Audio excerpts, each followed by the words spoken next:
এ কি মালিক, তুমি আমাদেরকে বাড়ির পিছন থেকে তুলে নিয়ে আসলে কেন? এ কি মালিক, তুমি আমাকে বেলুন দিয়ে পিষিয়ে দিচ্ছ কেন? তাতে আমার খুব লাগবে তো।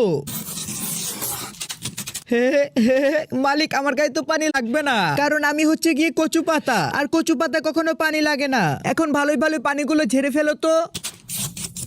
ইয়ে বাবা, মালিক তুমি এত বড় হয়েও জানতে না যে কচু পাতায় পানি লাগে না? বন্ধুরা, তোমরা কি জানতে কচু পাতায় পানি লাগে না?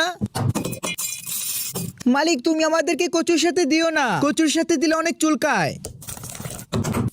এ কি মালিক, হাগুর মতো দেখতে এগুলো কি লেপে দিচ্ছ আমার উপরে? মালিক আমি কিন্তু বুঝে গিয়েছি তুমি আমাকে দিয়ে কি যেন রান্না করবে।